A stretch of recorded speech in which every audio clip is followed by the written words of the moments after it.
All right, looks like we're live. Let me just make sure this is going out okay. On to the YouTubes there. Come on. Come on. Big old delay. All right, sounds all right. Okay, so a couple of things I want to talk about.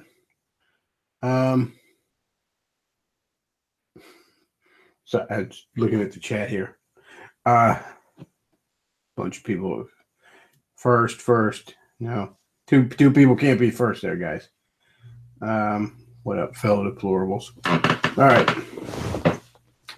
Something I noticed because I saw an ad for it on Facebook, and I have seen these things at several different comic book stores, a couple of different, or at one retro game store that's also a comic book store that's in my area. Complete in Box, great little place if you're ever in Lancaster County.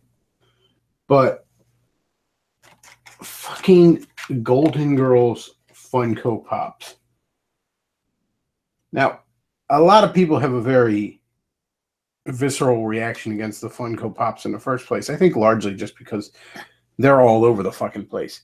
I have a few of them. I have like a Spider-Man one that I think is one of the Funko Pops, but it looks way different. The head is way smaller, and I got it like back in 2012. It was a Christmas present. It's still a bobblehead. I don't even think any of them are bobbleheads anymore. But it was shaped differently then. I don't even know if it was called the same thing, but I think it was by the same company. I have a Cthulhu one somebody got me as a Christmas present. I have a Donald Trump one I got just during the election season just because it was Trump. I have a Mega Man and a Proto Man, a Red Sonja, a Freddy, and a Lara Croft. Those are the only ones I actually really bought aside from the Trump one. And the only reason I bought, I don't dislike Funko Pops. I'm not really a fan of them. I just bought them because they're things that you don't see figures of that often, especially something like Freddy Krueger. But yeah, I don't have strong feelings about these things one way or another. People either seem to be uber collectors of them, where they get every fucking one imaginable, or they absolutely despise them. And I'm going to be lay intellectual here and not take a side. I got a few of them just because I really liked what they were of, and that's it. But fucking Golden Girls Funko Pops. Now I understand that Funko they aggressively go after IPs and licenses, and that's putting it mildly. And I mean, they have to, because you go to any store that sells them, and it's just shocking the amount of IPs and shit. Every fucking movie that's out, it seems, comic books, video games, what have you.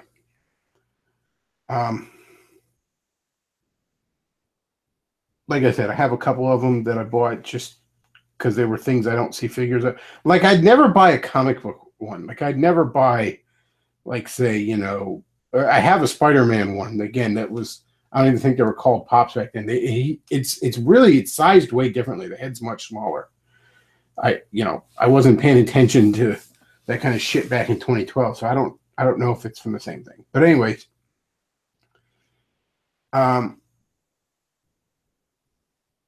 I would never buy a comic book one because you can get like legit action figures of nearly every comic book character fucking imaginable. Certainly anyone that's going to end up as a Funko Pop. You know what I mean? Like, I think a buddy of mine got the Power Girl one. I think he got a Power Girl one because he's a big Power Girl fan. And it's cute and all, but I mean, you can get, really good Power Girl action figures. So they don't see the point of it. But that said, there are some things that's like, when you ever fucking see a figure of that shit. I saw a Darkwing Duck one at a store the other day, and I was almost tempted to get it. Just because, I mean, how often do you see a Darkwing Duck anything? But But I'm watching my money right now, so I'm like, no, I'm not gonna spend $10 on a fucking little figurine right now. But anyways, Golden Girl Funko Pops. Again, it doesn't surprise me that Funko would try, and I mean they'll take any fucking IP. Doesn't matter. They don't care. They'll fart them out. What surprises me is when I see this shit at comic book stores and the like. Now, I think it's indicative of something wrong in geek circles right now. The fact that I go into a comic book store and I see fucking Golden Girls merchandise of any kind, not just Funko, because there are other merchandise I've seen. They actually made a Lego set of it, believe it or not. They make Lego sets. I think it's called the Creator Series or something, but they're more intricate than a normal kid set, and they're usually based off of like maybe sitcoms or like there was one based off Ghostbusters that was like not that shitty movie, but the real Ghostbusters. I've seen one that was like a set of, it's like the Big Bang Theory apartment, and yeah, I've seen one of the Golden Girls kitchen, but that's clearly for adult collectibles. Okay, fine. But there's something about seeing it in a comic book store where I'm like, all right, this is where fake geek girls have invaded this space. Because Golden Girl, I mean, look, I realized Golden Girls was a popular fucking show at its time. It was an influential show. I'm by no means saying it was a bad show. It has its place in television history. And I can understand somebody liking it. It's not necessarily a big thing on my radar, but I can understand somebody being into it. But I don't really think that shit belongs sold at a fucking comic book store. And it's also telling that it's this one. It's not, you don't see like fucking Cheers Funko Pops. You know what I mean? And that's because Golden Girls is especially popular among hipsters and fake geek girls. And that's why you see fucking Golden Girls merchandise at a comic book store. Because these places have been invaded by hipsters and fake geek girls. To the point where, like I said, you're seeing fucking Golden Girls merchandise at a comic book store.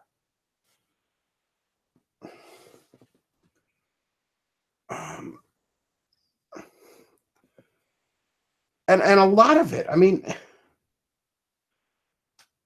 I saw one place that had, somebody in the chat said, my 60-year-old mom loves Golden Girls. Yeah, well, your 60-year-old mom isn't likely to be going into a comic book store, Again, I realize it has its place. I realize it has its fans, and I'm not disputing that. I'm not shitting on them, okay? But there shouldn't be a tremendous fucking overlap between these two sections here. Certainly not enough to be stocking it, all right? Just like I don't expect them to be fucking, advertising PlayStation 3s during a Golden Girl marathon on the fucking Hallmark Channel.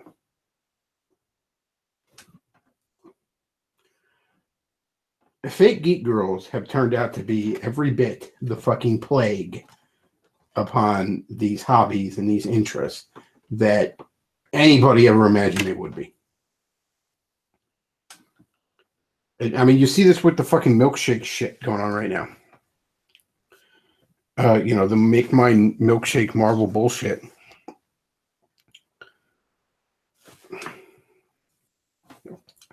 And it is destroying the hobby. Because the other thing I see at the comic book store? I see a whole bunch of comic books sitting on the shelf. Secret Empire is Marvel's current event. It's its big summer event, right? It means it should be selling well, shouldn't it? And if you look at the charts, you might think that it is kind of selling well. Not as well as it should be, but you'd look at the charts and say, oh, okay. Sales aren't too bad of it, are they? Well, yes and no. If you go, the sales that you see in the diamond charts record what comic book stores have purchased, not what they've sold. And if you go, Diversity in Comics has shown this. I know on his Twitter page. I'm not caught up on his videos. I've watched a lot of Diversity in Comics and Captain Cummings videos, but they put out a ton of them, and I just haven't had a chance to catch up.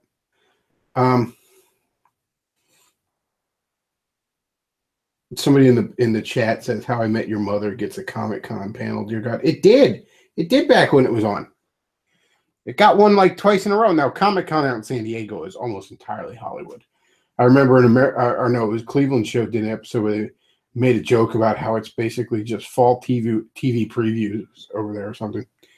They talked about like there was they made up a fake David Schwimmer sitcom about him being a lifeguard that had like the major showing at Comic-Con. And one's like, what the hell does this have to do with comics?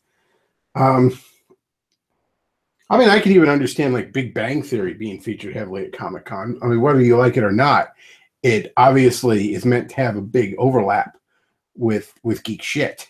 Now, you could certainly call it fake geek shit, but it's at least understandable. But anyways, getting back to it. You go to your average comic book store, and Diversity in Comics has covered this. Captain Cummings has covered this. I can go into any number of the comic book stores near me and see the very same thing. You can get now Secret Empire. I believe number 8 finally came out, which is the end of the series, and there was a 0 issue too, kind of a I don't know, prelude issue.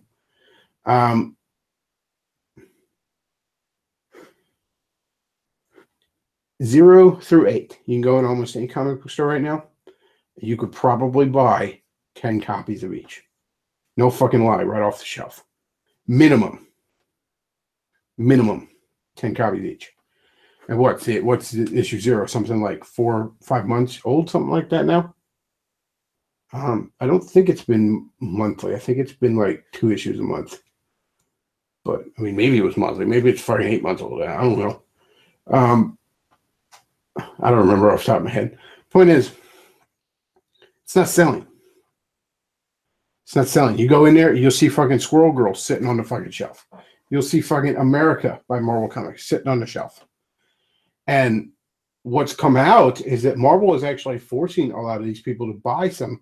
Like Midtown Comics and all was going to be cut off if they didn't buy X amount of certain comics. They weren't going to be able to buy any Marvel comics.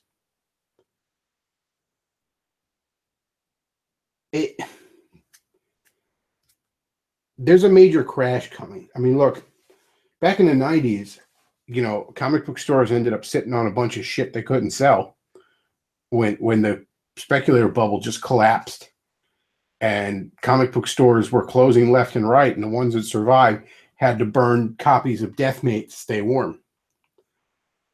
And we're going to see that again here soon. And the problem is the comic book industry has never fucking recovered fully from the 95 crash. So this might finish it. And I mean, I don't know what to say here. The solution is obvious, and no one wants to do it. Everyone is so ideologically driven that is in charge of Marvel, and to a lesser extent, DC. DC is bad right now. They are doing way too much of this virtue signaling SJW bullshit. Don't get me wrong. Not as much in the books, but a lot of it in their promotion and their social media presence and all. I mean, they could have really taken a shot at Marvel here, and instead they like, oh yeah, we support the people at Marvel with their fake geek girl shit. Yeah, it's a mess right now. Somebody says Linchpin Comics will save the day. No. I mean, look, don't get me wrong. If you want to go out there and do some good old-fashioned storytelling, maybe with a right-wing bent, or maybe just good old-fashioned fucking storytelling, and now's the time to do it. And there's a hunger for it. There's a hunger for good comics out there. That said, though, the comic book industry has always and will always survive by the health of Marvel and DC. Marvel and DC are they're the heart and lungs of the industry. Without both, it's not going to go far.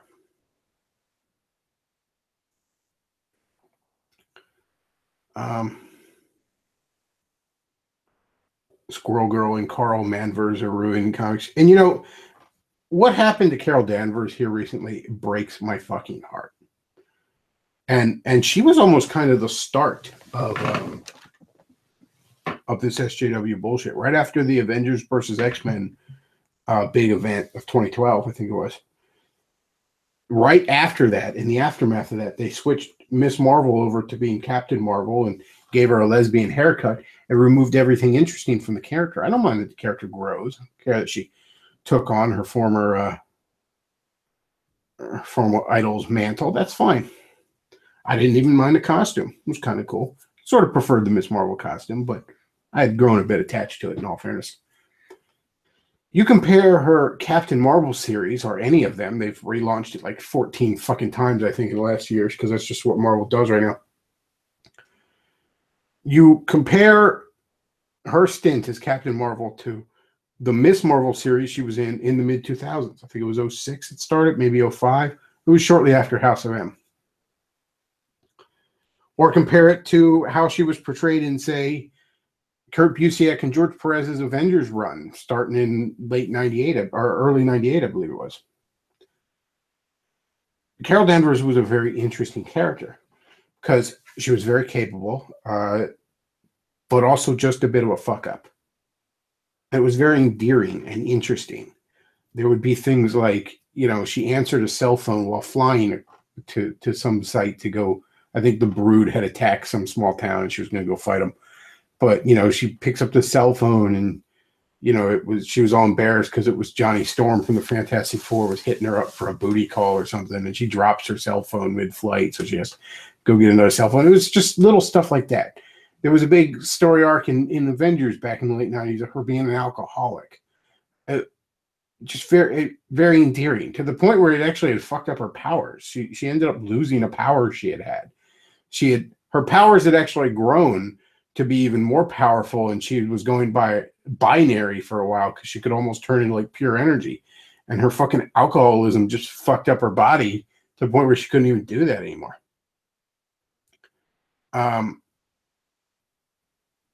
Yeah, she was just a very interesting character. And the whole reason she was so fucked in the head, that she just had this little bit of fuck up about her and had some real emotional problems, is because she got soul raped by Rogue from the X-Men.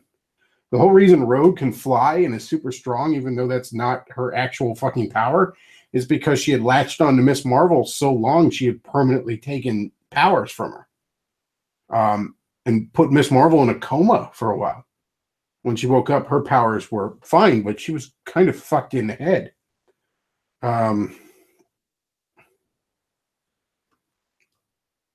But yeah, Carol Danvers was a very interesting character. Probably one of my favorite female superheroes ever. If not possibly my favorite female superhero ever. And to see what they've done to her, that they've just turned her into this oh so perfect Mary Sue, but really she's almost a fucking psychopath because the people in charge of her, of writing her, this is what they think is a perfect person, and they're basically psychopaths. Somebody in here says, can Dark Horse supplant Marvel? Hell no. No, God, no. Maybe you could argue Image, and I would say no. I mean, but Dark Horse, hell no. Dark Horse doesn't own a fucking thing. Understand that. Dark Horse doesn't own anything. Dark Horse is completely at the mercy of who the fuck wants to publish with them. Everything they publish is creator-owned, or it's licensed things like Aliens and Predator or Indiana Jones or Terminator or RoboCop or fucking Star Wars. They had Star Wars for a while. But the problem with that is that's so up and down. I mean, Star Wars, a perfect example. Dark Horse had Star Wars for the longest time, since I think like the late 80s, early 90s, something like that. And many Star Wars fans would say that the Dark Horse comics were some of the best things that ever had Star Wars attached to it. You know, the name Star Wars attached to it. But sure enough, Disney bought Star Wars, and now Marvel is the one publishing Star Wars comics right now. Interestingly enough, Marvel's not publishing straight up Disney comics. Those are being published over at places called like Joe's Books Comics, which is this small little thing, and then IDW is doing a bunch of Disney stuff, which I think is really weird. I don't know why you would farm shit out when you own a comic book company. But I don't know. Maybe the Marvel label's gotten so toxic they don't want anywhere near a DuckTales book. But no, and again, other properties Dark Horse has had include, say, RoboCop, which is now at Boom. Aliens and Predator, they do still have. Terminator, I think they lost. I'm not sure. Point is, it's just way too up and down. Dark Horse is always going to be around, always going to be making a buck. But the idea that they're going to be the second biggest company or the first or the biggest company or something, that's never going to fucking happen. Not in a million years.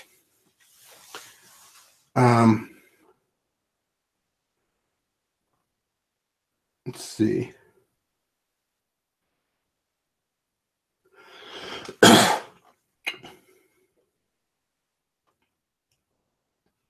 Somebody says check my Skype.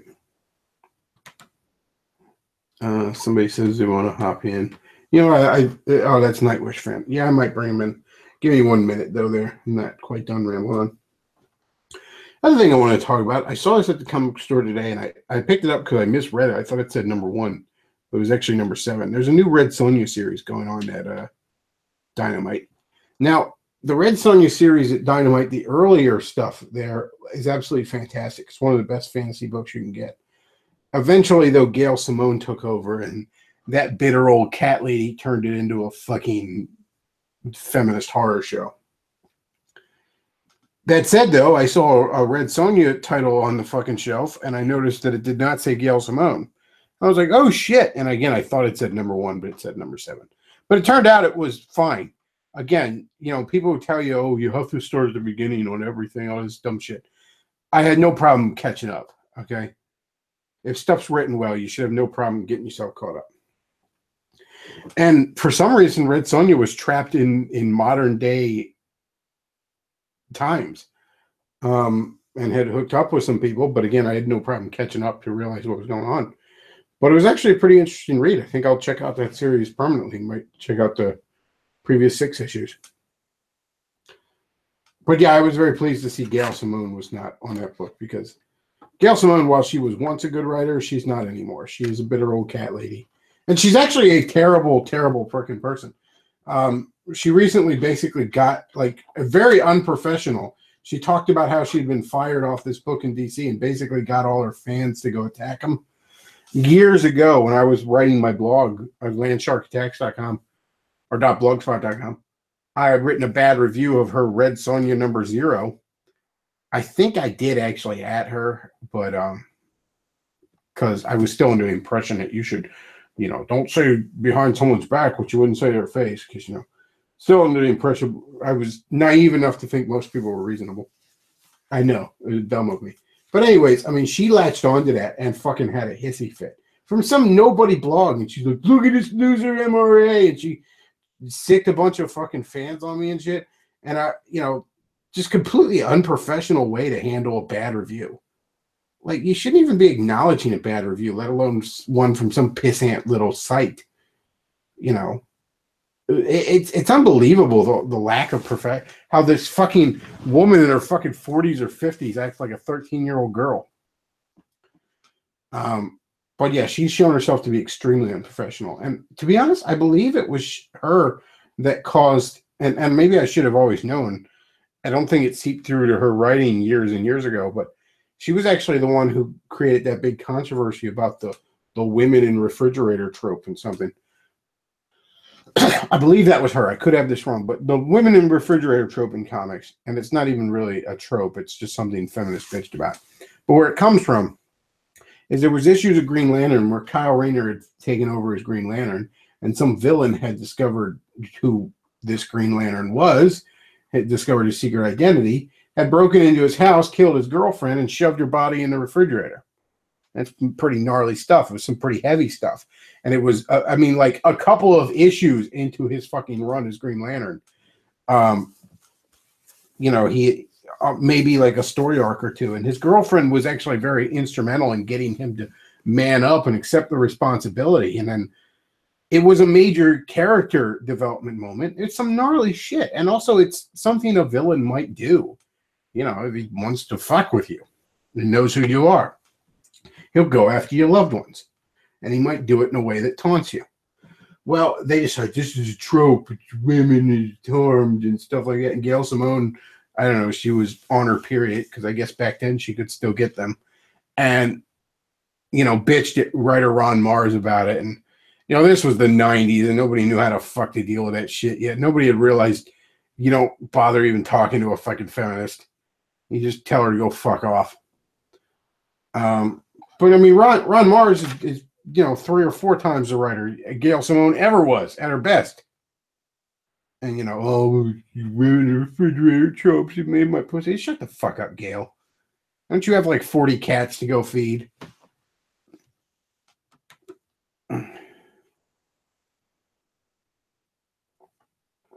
All right, I'm gonna bring in Nightwish fan. He wants to call in. I know he wanted to call in last time I was on here too.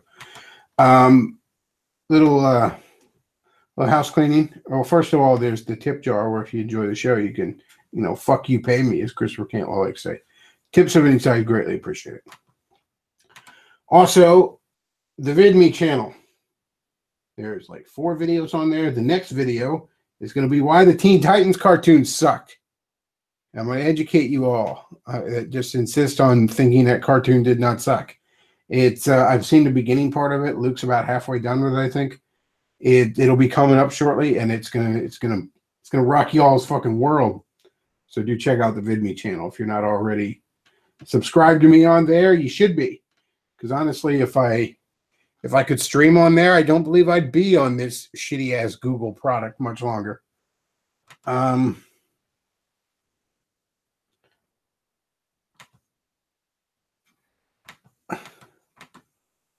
So send that to.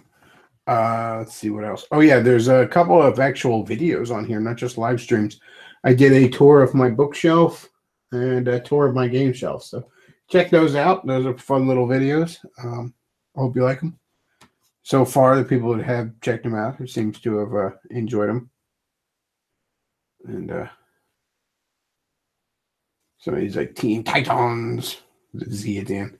Yeah, that fucking theme song was obnoxious as hell.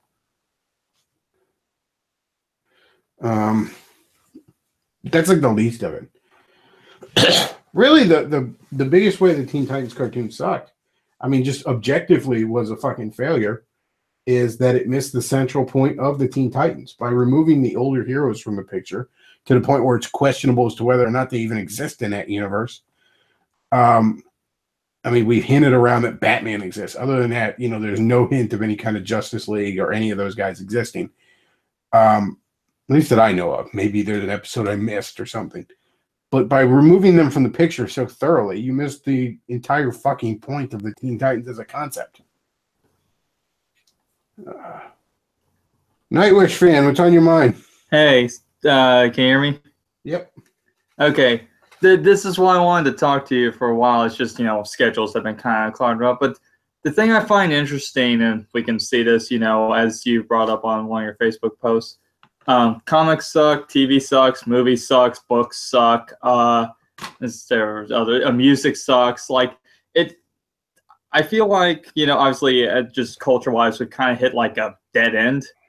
And what I find interesting is you just go back and look at, like, let's say music or movies or TV or even comics, is there was, like, especially in like the 80s, there was kind of zeitgeist that they were all marketing to and jumping on. Well, basically what I wanted to discuss and see where this topic goes is I find it interesting now where there's very clearly a zeitgeist, like an actual, like, what the people want. And then there's actually these zeitgeists that the companies, the TV, the movies, the comics, and everything are trying to push, and it's not obviously working out. Yes, that's actually very true. A lot of these articles you see, like, the people are abandoning Hollywood and people are abandoning TV or whatever. The people are abandoning. Like, it's the fans, like, it's the customer's fault that they don't like the product. No. It's Hollywood that's abandoned the people. I mean, yeah, you could tap into like you wanted to make, and to some extent, you see, like, John Wick is a good example. That's a movie that taps into the zeitgeist of needing to see a masculine man going out there kicking ass. People like it. People responded to it. Well, in the 80s, you had action movies just shooting Russians, like in the 80s action movies. And yeah, if you had movies that hit on the themes people care about right now, or even just bothered to just try and be fucking entertaining and fun. I mean, the handful of things that actually bother to be just trying to do good storytelling, just they shine like fucking diamonds in this mess. That's the reason why I'm reading the Power Rangers Boom comic, because it's actually entertaining and fun. Yeah, the Power Rangers Boom comic is pretty damn good. In fact, just this week, another issue of the crossover with the Justice League came out, and it's good. I enjoy it. I'm behind on that one, but that one's really good. But yeah, it's fantastic stuff. Well, one of the things I also wanted to mention was like even like it's like they almost got it. It's just they have the wrong priorities. Like perfect example, Far Cry 5. It's like, oh, you're fighting a evil Christian religious cult. It's like, okay, stop. Imagine if you swap the religions, like exactly the same game, except, you know, location like somewhere in the Middle East, and instead of a radical Christian group, because they still think the radical Christian right's still a thing, but just make it like an ISIS terrorist cell. One, could you imagine people? I can imagine, you know, people would buy that, but could you imagine the media outrage if they did that? Oh yeah, but again, people would buy it up. If Marvel Comics had fucking balls, Miss Marvel, the Muslim Miss Marvel would be a fucking villain, but no one would know it. Like, we would see scenes where she doesn't even know it. She's a fucking sleeper cell by some like fucking mutant Muslims or something. You know what I mean? Yeah, and the show, the Handmaid's Tale, is supposed to be a post-apocalyptic Christian cult enslaving women. Again, all you have to do is set that show in the Middle East and not make it post-apocalyptic, and you pretty much have the exact same show. Yeah, that's the fucking news if you set it in the Middle East. But again, you know, that kind of stuff would sell. People would be, now, yeah, people would bitch about it and people would protest and they would whine and cry, but people would buy it. The people that are being unserved would buy it. They would go out and they would fucking buy it in droves. Well, and this is kind of the point I wanted to make, is like, just kind of looking like going back to like, let's say the 70s, you know, there was still some stuff in the culture, but it was like teetering out and needed that like one little thing. And then Star Wars came out and kind of set the course of what would basically be the 80s. And I feel like I'm hoping optimistically that we're right on that hairy edge. All it has to take is for someone to slip through the cracks and get like either a book or a comic or a movie or a game or what. It's going to somehow slip through the cracks and give the people exactly what they want, exactly what they are looking for, and it's going to basically open the floodgates. That one Microsoft game they had the last night, I was really hoping would be it.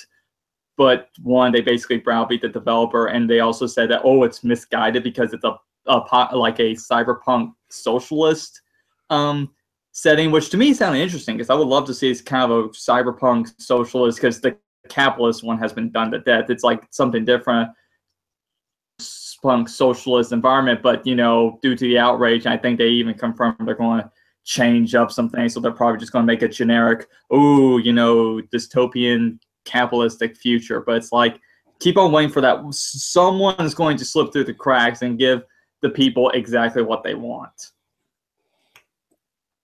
Well, I mean, right now Bruce Willis did a Death Wish remake, and you know, everybody's calling it fascist and alt-right because, you know, I mean, what's the story of Death Wish? It's somebody has fucking had enough and he's going to go out and shoot a bunch of fucking gangbangers.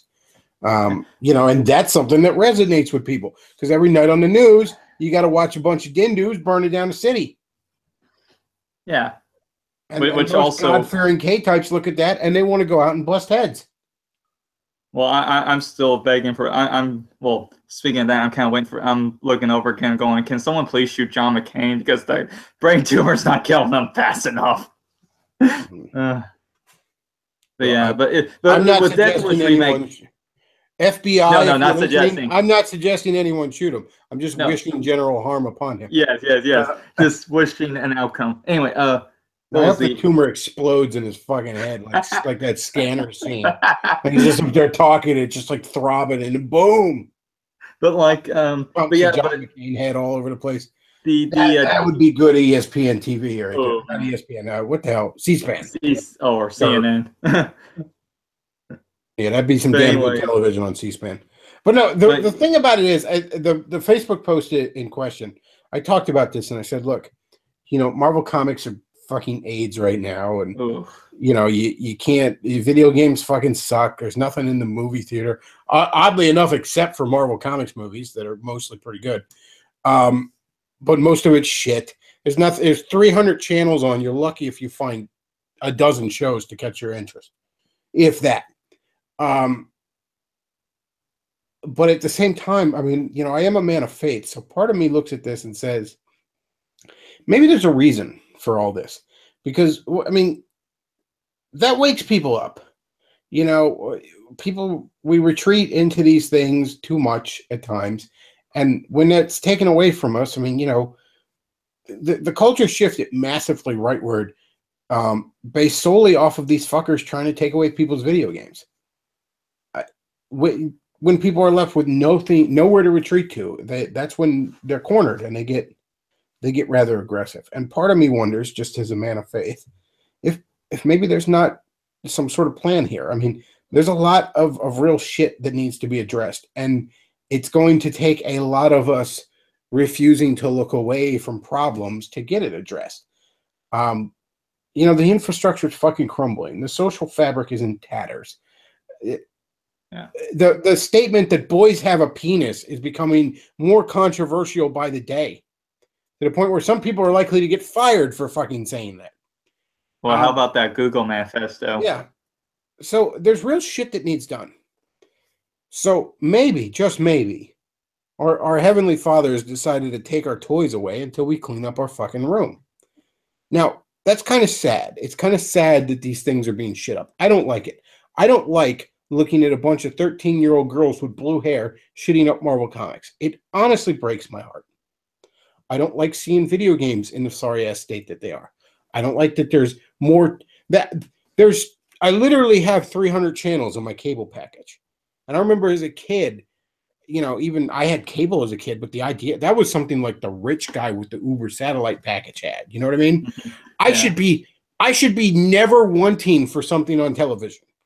And yet again, there's 3 fucking programs I watch. I'm basically about ready to cancel my cable. I have a penalty that is going down each month. That once that's knocked down, cable's fucking done, and it's just internet. Because there are 3 fucking shows. That is one show per 100 channels that I fucking watch. 2 of them are on the same fucking channel. It's Arrow and Flash and Rick and Morty for me. And I understand there's other shows I could totally see people being into. It's just not my cup of tea. So that's why I often say there's maybe a dozen shows that really could be worth anyone's time right now. But it's not a lot. Well, no one's watching Comedy Central anymore. Yeah, and Comedy Central used to be my go-to place too. Like, I used to turn a fucking TV on, and Comedy Central was the first fucking channel I checked. What was the? Going back. Every once in a while, I'll see a Futurama rerun on it and watch that. And every time the commercials are on, I'm like, man, the whole rest of this channel is AIDS. Well, you can't even enjoy the Futurama reruns because as someone who, like, I have those, like, I love Futurama. Hell, I have those episodes memorized. And because of they're having to shove in more commercials because the ratings are in the toilet. So they'll have to cut out some of the good jokes, and I'll notice it. And I'm like, oh, come on. Like, they absolutely butcher in the editing process because I can see the edits. I have the first few seasons memorized because I remember when they were on Adult Swim. I used to watch them a ton on Adult Swim. That was how I got them memorized. But, like, also the thing, speaking, like, everything collapsing, just look at the movie studios. I mean, look at so many pictures. Okay, let's see. In the span of 2 weeks, they had the Emoji Movie and that Dark Tower movie, both of which were horrible bombs. Spider-Man didn't even do that good. Oh, no, it had a terrible second weekend drop-off. Spider-Man is tied with Amazing Spider-Man 2 as the worst performing Spider-Man movie ever, financially wise. Now, there's 2 reasons for that, in my opinion. Number one, everyone's a little burned out on Spider-Man. because That's my reason. There's been 2 or 3 shitty movies in a row, depending on. I think 3. I think Spider-Man 3. I don't think 3's that bad. It's but fun, a lot I of don't people think hate it's it. that bad. A lot of people hate it. So I'm going to say 2 or 3 bad movies in a row. That just left people soured on the brand. Movies. And then you combine that with the obvious social justice horse shit with the fucking Burger King Kids Club cast that they got going on there. Which I almost didn't watch it. I almost didn't watch it. I'm a huge fan of Spider-Man. I'm a huge fan of the Marvel Cinematic Universe. I should have been approaching this movie with a fucking 10-foot long erection with a bald eagle perched on the tip. And I went into this with cautious optimism at most. Now, there are parts of that movie that are indeed fucking amazing. But everything about the high school scenes almost completely, everything that fucking mystery meet MJ character is in, she never even mind the racial component. She is a fucking awful character. And if there was the hottest ginger I've ever seen in my fucking life cast as that character, I still would have hated that performance. Because that character was fucking awful. All right? Everything about her was hateful and contemptible. Yeah, I was just so burnt out on Spider-Man after those. I might go see it, but I'm kind of just like, I'll wait for it. I was so burnt out because those amazing movies just put a huge bad taste in my mouth. Well, here's the other thing. And I mean, I just recently, I'm basically done with the movie theater right now. Because just recently I saw Spider-Man Homecoming. Before that I saw Wonder Woman. Spider-Man Homecoming, worth the price of admission. Okay. Had its flaws, but had amazing parts of it. Wonder Woman's just outright fucking fantastic. Oh, I loved Wonder Woman. I mean, by leaps and bounds, the best fucking DC cinematic movie. I'm almost going to say one of the best live action DC movies ever. Probably my top 3. But both of those fucking times, the theaters in my area have switched to this assigned seating bullshit where you can't get any of the good seats. Because I don't know, people must have those on fucking reserve or something because they never end up getting actually fucking filled when the movie starts. Oh, it's absolute horseshit, which I think my theater stopped doing that because people were getting so pissed. Like, that's not going to last long. Don't get me wrong. The movie's still watchable because the seat reclines so much. But I don't want to be laying down, because I'm in like the second row both times. But I don't want to be laying down to watch the movie. It's like fucking awkward. I got to like sit up to get my fucking sip of my drink and shit like that. It's not a comfortable way to watch a movie. I don't want to watch a movie basically with, laying down with it on the fucking ceiling. That's not how I want to watch it. And it's basically how I had to both these times. And the assigned seating is fucking horseshit. And that finally was enough to break me and say, look, I got to step back and say, as much as I love the idea of the movie theater, as much as I love going out and doing something, at the end of the day, I can go to fucking Target 3 or 4 months later, throw down $20 and fucking own the goddamn thing. And if I don't like it, sell it to my local used game store for a couple bucks of store credit. It's meanwhile, if I'm going with somebody, it's fucking like $13 for a goddamn ticket. Times that by 2, then you get a soda, maybe popcorn or something. I mean, fuck, if you're getting a date and she wants like goddamn candy or something, you got to put out a fucking mortgage for the Raisinets. You can't justify it anymore. I just honestly can't fucking justify it anymore. And that assigned seating was like the last nail in the coffin. I'm like, the whole reason I'm doing this instead of just buying the fucking movie a few months later is for the experience of going to the movie theaters. I was still emotionally attached to it. But, I mean, maybe I'll see like Avengers 3 in the theater because it's such a fucking big movie. But other than that, I can't think it. I don't know. Maybe if a buddy of mine is going to see the new Thor, I'll go with him or something. But I'm basically done with the fucking movie theater at this point. Yeah. But also the thing is, basically, I obviously think things are going to get worse because we're going to see one of these game publishers is going to go under. Marvel's getting worse trouble. I basically got Deadpool going right now on which studio is going to go first, Sony Pictures or Paramount, because both are absolutely in the shitter. And as bad as this sounds, I'm kind of like basically welcoming it because, I don't know, to steal a really terrible quote, but I feel like it's applicable. Quote from Apocalypse, from X-Men Apocalypse, where he says, everything they built will fall, and from the ashes of their world, we'll build a better one. That's basically what I'm waiting for. Is I'm waiting for shit to hit the fan, things to go bad, and then basically we have to clean up the mess. It's like, okay, let's give you shit that's actually entertaining and good. Because right now, the problem isn't just no one stepping up to the plate. The problem is you got the gatekeepers that, again, last night, guy presents a really cool, interesting trailer. They find out he might have, or okay, he kind of sort of had ties to Gamergate, and they basically dragged him out and flogged him in the streets.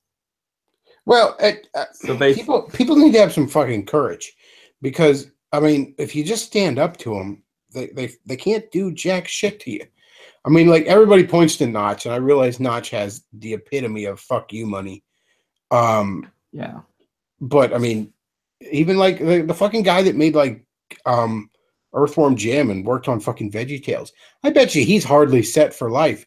And you know, he purposely misgendered. I don't know if you can't hear it, but I'm doing giant fucking air quotes there. But he purposely, you know, misgendered that tranny just to fuck with him. And I mean, he didn't give a shit. And more people need to just not give a shit, first of all. Okay.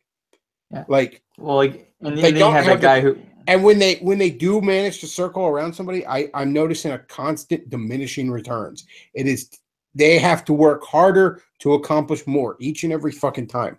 They are losing their power. Make no mistake. Well, even then, again, that Google manifesto, they basically, like, granted, I'm pretty sure that guy was just like, okay, I'm going to put my head on a chopping block, but I do see it's going to get a lot worse at Google. Expect there to be a mass exodus in the coming month. Oh, yeah. And again, though, there comes a point where it's like, you know, because a lot of the solution is at a personal level across the board. You know, I have a large chunk of my audience. It's like, we have to save the white race. Well, then be a white man or woman that's worthy of fucking being saved.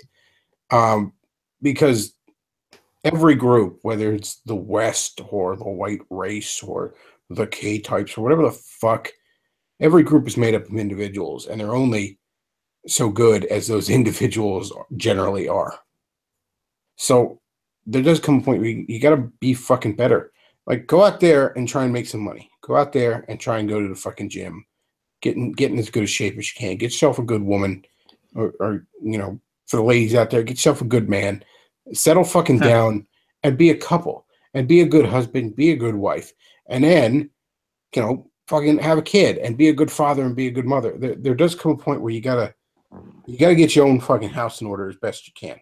And I'm saying this to myself as much as I'm saying this to anyone else. No, you know, I'm not. I'm preaching to me just as much as I'm preaching to y'all. And it sucks that a whole bunch of cool shit is getting really fucked up. That sucks. It sucks that video games are ass right now, generally. It sucks that there's nothing on fucking TV.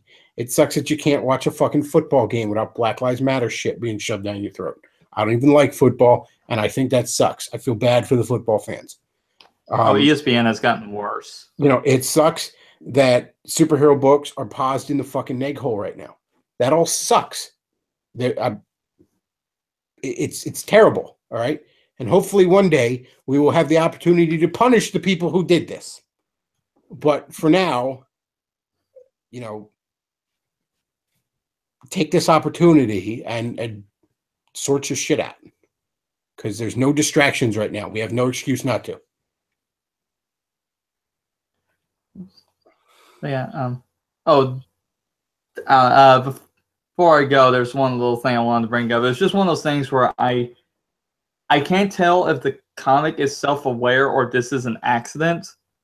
But in the Power Rangers Boom comic, it's funny. Basically, Billy and Jason go to like a parallel dimension where the Green Ranger still stayed evil. And one of the things that happened in the comic is basically he just kept attacking and Rita kept on getting more power. And then this is where the comic gets weird. Then they say, you know, oh, she kept on attacking cities were monsters. And then they said, then the apologist stepped in and showed a news anchor going, well, if we just listen to her demands, she'll stop saying monsters to attack us. I'm like, wait, that sounds familiar. And then later it's like, and then the people gave in, and you saw like a sign that said, hashtag I stand with Rita, which I was like, oh, I really wish one of them was I would stand with her, or a sign that said let Rita rule. Yeah, no, oh man, I would have loved if there was a sign that said I'm with her, with Rita. And then finally it said, and then city started surrendering, and it shows Rita going through the streets of a city. And here's where it gets really scary. The city was Paris. And I'm just like, did the Power Rangers comic have more political awareness than like any other comic book out there? What the hell? Well, sometimes that shit actually happens entirely by accident. Yeah, that could be completely by accident. Sometimes if you're just telling a good story, I mean, what was it Davis likes to say? He goes, all good art is at least accidentally right-wing. So, I mean, there could be an element of that to it. There could be just a shitlord element where, there's a lot of people who used to be at Marvel and DC who do some of these indie books, and they like to put that kind of shit in there. Yeah. Well, again, it was a little subtle thing that I just picked up on, but it'd be funny if it was just like the guy going, I'm just going to put this here. I hope no one knows this. Because I do love it when writers and artists kind of just like not major, like obviously like preaching or bashing, but more just like sneaking little subtle things here, just like little stuff for people to go, wait, what's that? Just little things just to screw with the audience. I always kind of find that funny. Yeah, the Boom. I'm not caught up on the Boom Power Rangers. I've read the first like trade paperback of it, and it is very good. Oh, and I'm not even a huge Power Ranger fan. I was just a touch too old for it. Like when it started coming out, I was too old to really get into figures or anything, and like I would watch it a little bit when it was on, but like a lot of times I'm like, this is kind of stupid. I think the only time I actually got legitimately, unironically into it was when the Green Ranger stuff was happening. I thought the Green Ranger cool. is considered. But like generally, it was just something that was on, like friends would be watching, or it would just be fucking on all the time, so you couldn't help but catch it. It wasn't something I was ever a big fan of, and then I gave the Boom series a shot just because, like, I remember this was a thing, and I'll check it out. I'm desperate for some fucking decent comic book to read. And I'll be damned if it wasn't pretty good. Yeah. Well, again, I'll admit the first couple of issues, it starts out a little slow, but once they introduce the Black Dragon villain, it's all uphill from there. Because after that, it gets really, really good. Like, there are a couple of comics I've been keeping up with, but the Power Rangers comic, that's like the one comic where even if I'm like behind, like let's say I haven't read like 1 or 2 issues, if I go to my store and I see the new issue, I immediately grab it because I'm like, no, I know I'm going to enjoy this. Like that's my top like series right now. With as many crossovers as companies have been doing lately, basically everyone but Marvel has been doing crossovers out the ass these last few these last couple months, or basically a year or so. I mean, there's the Justice League crossover. DC's been doing some good crossovers. Yeah, there was 2 Green Lantern Star Trek crossovers, which are surprisingly good. There's been 2 different Batman Ninja Turtle crossovers, both of which were great. The Power Rangers Justice League one is better than it had any right to be. The Ghostbusters Ninja Turtles crossover was really good for an 80s kid like me. I would kind of like to see somebody do some manner of Ninja Turtle Power Ranger crossover series, just because a lot of people there was that episode, Rangers the new Ninja Turtles when it was out. Yeah, I know one of the later things had like a crossover with some shitty live action Ninja Turtle show that was on it. Yeah, it was Power Rangers Space with Next Mutation. Real quick, the real fucking the Power Rangers that anyone gives a shit about. Yeah. Like nobody but the hardcore Power Ranger fans fucking know anything about the later incarnations. Nobody fucking cares about Power Ranger Neo Ninja fucking Space Force or something. Nobody gives a shit about that. I mean, Time Force was actually like, again, I'm an actual Power Rangers fan, so you got to be a Time Force was actually really good. Any kind of shit about anything after Mighty Morphin. Time Force was actually really good. I will argue that one, but yeah, that's definitely more of a hardcore fan thing. But well, actually, real quick, have you been reading? Because I'm actually going to pick up as soon as I visit the comic book store. Have you been reading the DC the casting? No, it was the Forge and the casting. Have you been reading those? I any did. chance? I picked up Forge and Casting, and they're pretty good. I don't really know where they're going with it, but I don't either. But it's actually really cool. I'm like, wow, this as is of really right now, I'm interesting. pretty interested in it. I picked up. I didn't even pick them up when they were first new. I went to the comic book store one time, like on a Sunday. I just was killing some time, and I saw that they were both.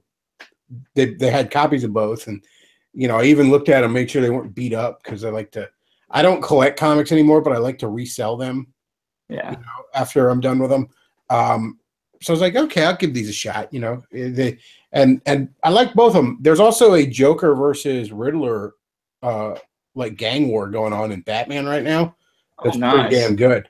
It's called like the War of Jokes and Riddles, and basically basically every villain except Catwoman has picked a side, and the city is basically carved in two. And I mean, like nobody can do jack shit. Like special forces go in and just end up fucking dead and shit.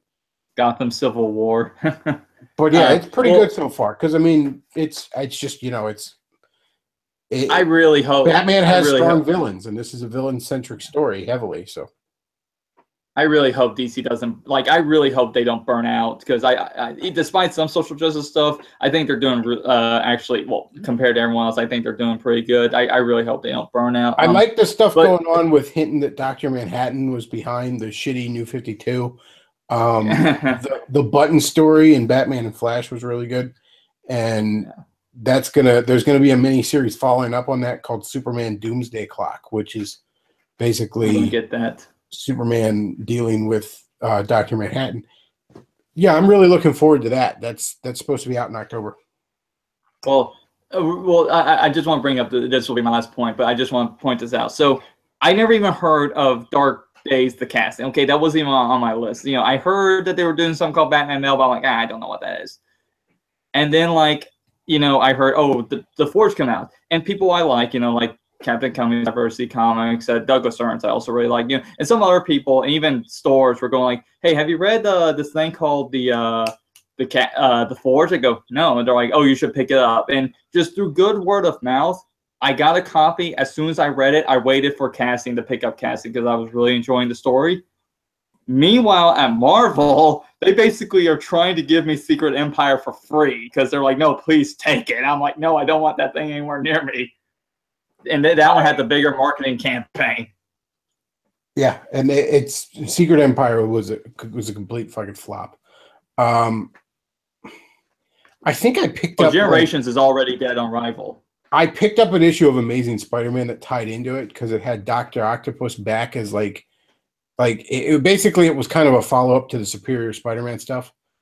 And that's why I picked it up. And then I'm like, this was okay, but not enough to justify picking up another fucking issue written by Dan Slott. I'll tell you what the only Marvel comics that's out that I actually enjoy. There's a couple I read. I hopped on the Scarlet Spider because it was Peter David and Mark Bagley. It's okay, but I'm not liking it that much. I'm probably going to drop it. I hopped on the Edge of Venomverse because it just seemed like a goofy enough concept, but it's really bad so far. But I think I'm hoping the actual Venom, this is supposed to be establishing these alternate universe Venom type characters, and I'm hoping the actual, I'll give actual Venomverse a shot before I drop it.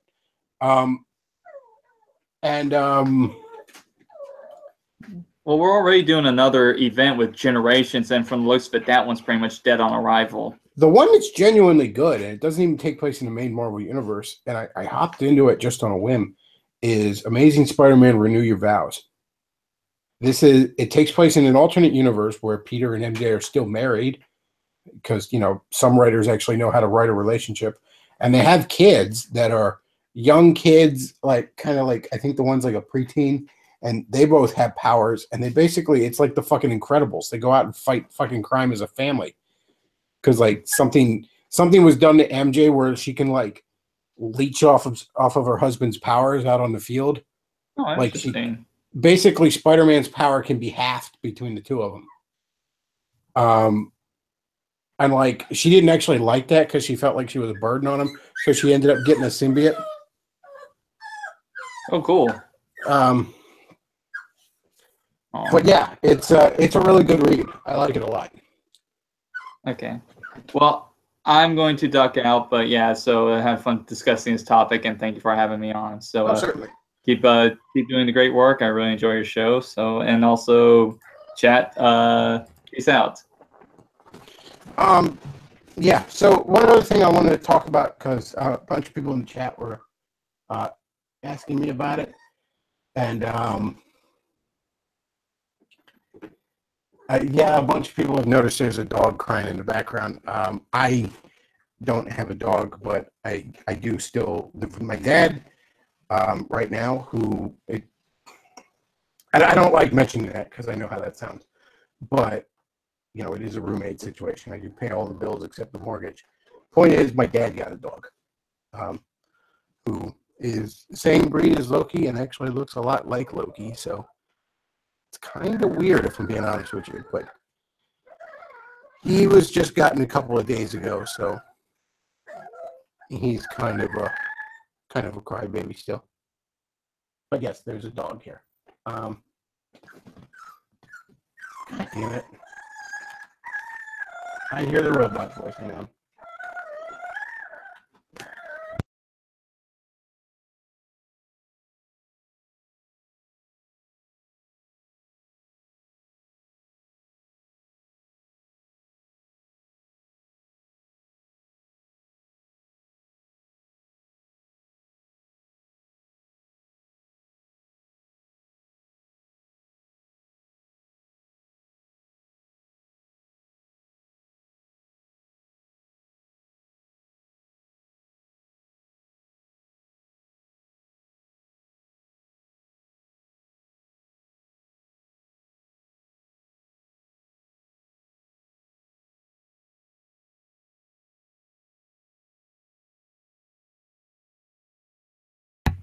Okay, I'm back.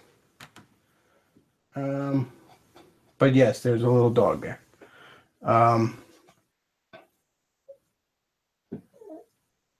Somebody says Rugrats was a good cartoon. No, it wasn't. But yes, my dad decided to get a dog. So there it is. I did not get a dog. I don't want another dog, but you sound like a fucking robot. Yes, I know it happens. I don't know what to tell you. Let's see. Pickle Rick, and Eric Muller. What the fuck happened with Eric Mulder? I don't know. Like what now? I should say. What fucking now?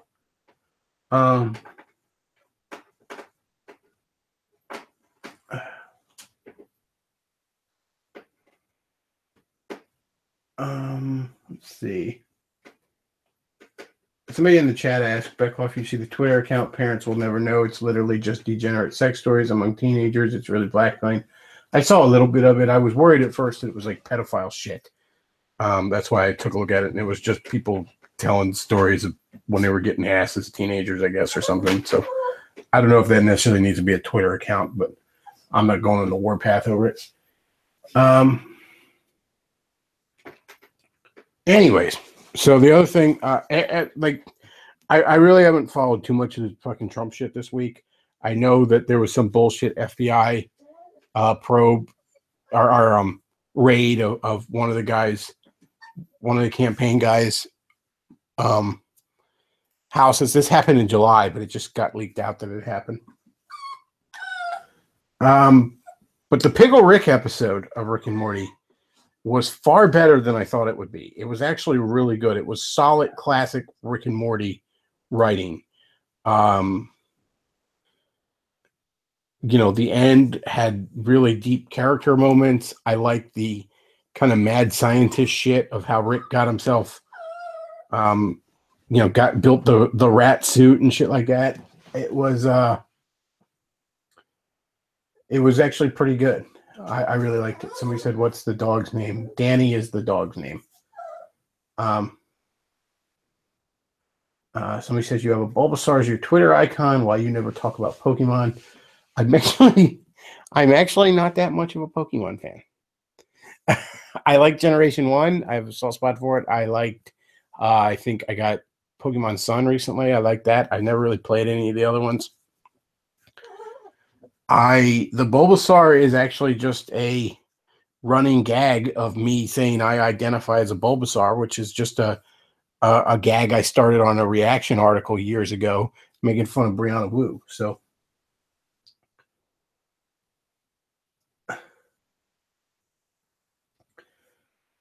so he says my only issue with Pickle Rick was the therapist story and Morty not being in the A story. I actually really liked the therapist part of it. I thought that really, kind of tied it together.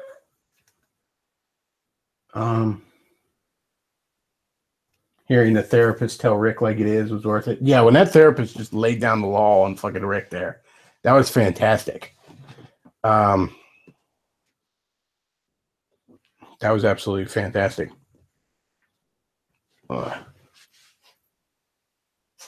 Somebody says, is Danny a Cavalier King Charles Spaniel like my last dog? Yes, he is the same breed. But Danny is not my dog. My dog is dead. You know, Danny is my dad's dog. I'll take care of him. I'll help my dad out there because we are roommates, but no, Danny is not my dog. My dog is in a little box upstairs. I had him cremated, so.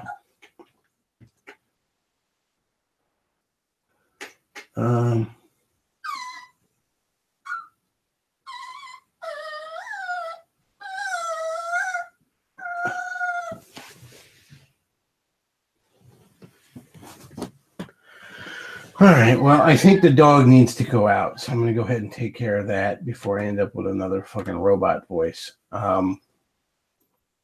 So, yeah, I want to thank everybody for listening.